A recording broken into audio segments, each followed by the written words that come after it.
بن عبد الله الأنصاري عن فاطمة الزهراء عليها السلام بنت رسول الله صلى الله عليه وآله وسلم قال: صلاة فاطمة أنها قالت: دخل علي أبي رسول الله في بعض الأيام فقال: السلام عليك يا فاطمة.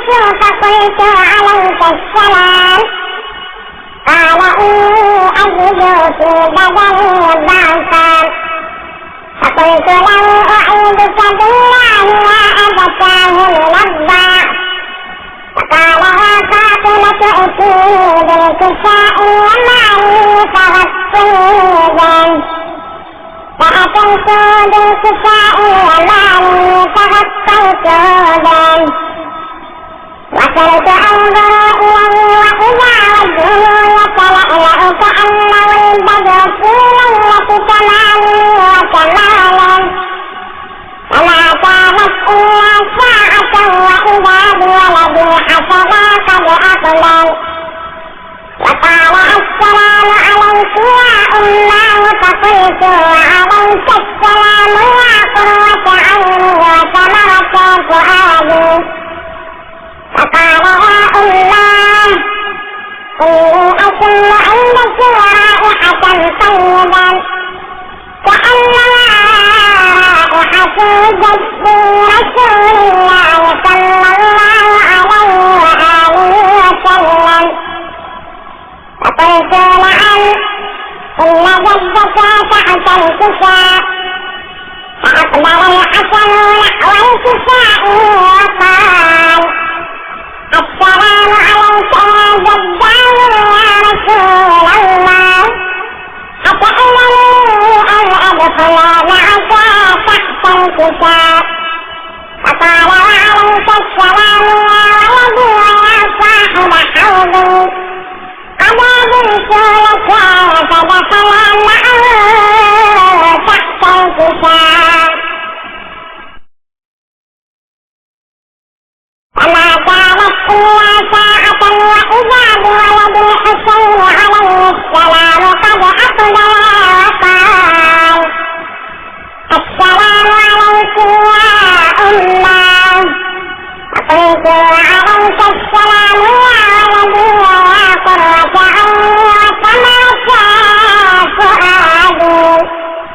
فقال: يا أماه إني أشم عندك رائحة طيبة كأنها رائحة جد رسول الله.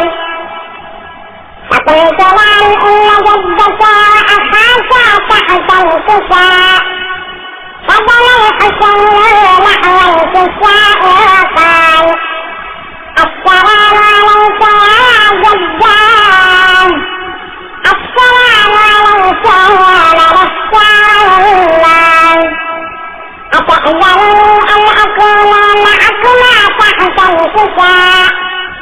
فقال: عليك السلام يا ولدي وشافعا أمتي. قد أذنت لك فدخلا معهما تحت الكساء.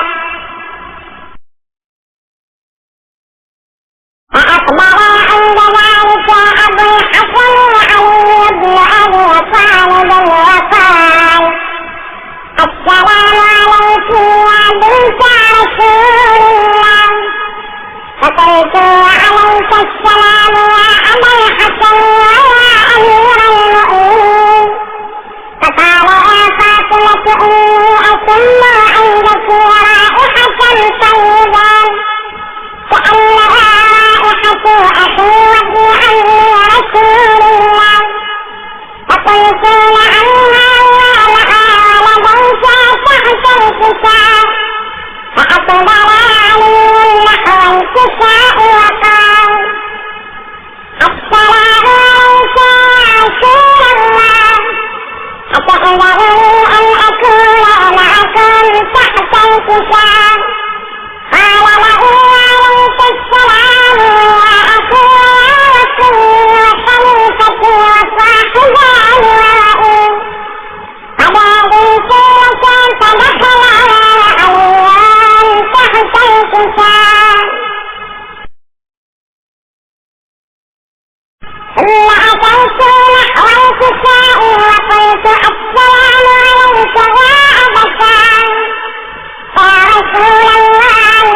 أتأذرني أن أكون معكم تحت الكتاب قال وعليك السلام وعديك وعدباكي فذلك التي تدخلت تحت الكتاب فلما استمرنا جميعا تحت الكتاب أخذ أبي رسول الله بطرف الكتاب وأولى بيده إلى السماء وقال اللهم إن هؤلاء أهل بيتي وخاصتي وحالتي لحم ودمهم يقولون ما يؤمنون ويحزنون ما يحزنون أيحسبون من حاربهم وسلوا من سالمهم هو عدو من عاداهم ومحب من أحبهم إنهم وأنا منهم أجعل صلواتك وبركاتك ورحمتك وغفرانك ورضوانك علي وعليهم فأذهب عنهم الرجس وطهرهم تطهيرا فقال الله عز وجل يا ملائكتي يا سكان سماواتي إنا خلقت السماء مبنيا والأرض مدحيا ولا قمرا منيرا ولا شمسا مضيئا ولا فلكا يدور ولا بحرا يجري ولا فلكا يسري إلا في محبة هؤلاء الخمسة الذين هم تحت الكتاب فقال الأمين جبريل يا ربي ومن تحت الكتاب فقال عز وجل هم أهل بيت النبوة وما برسالتهم فاطمة وأبوها فدعونا وبنيها فقال جبريل يا ربي تأذنني أن أهبط إلى الأرض لأكون معهم سادسا فقال الله نعم قد أذنت لي فهبط الأمين جبريل وقال السلام عليك يا رسول الله الذي آلام قرئك السلام ويخصك بالتحية والإكرام فيقول لك عزتي وجلالي إنا خلقت السماء مبنيا ولا أرضا مدحية ولا قمرا منيرا ولا شمسا مضيئة ولا فلكا يدور ولا بحرا يجري ولا فلكا يسري إلا لأجلكم ومحبتكم فقد أذنني أن أدخل معكم فلم تأذنني يا رسول الله فقال رسول الله عليك السلام يا أمين وحي الله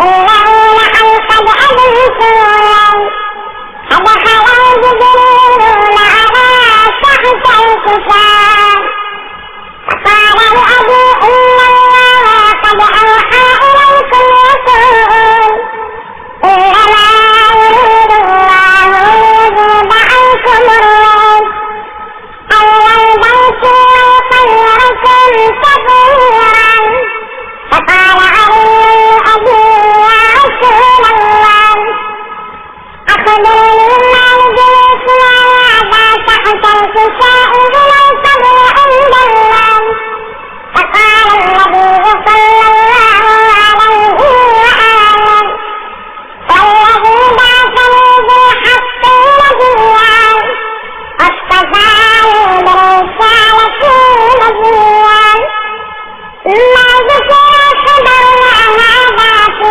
مقطع من محاسن الأنبياء وفيه جمع من سورة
وكذلك أوصيحتنا صاد وسعد الدنيا والآخرة ربي سعدا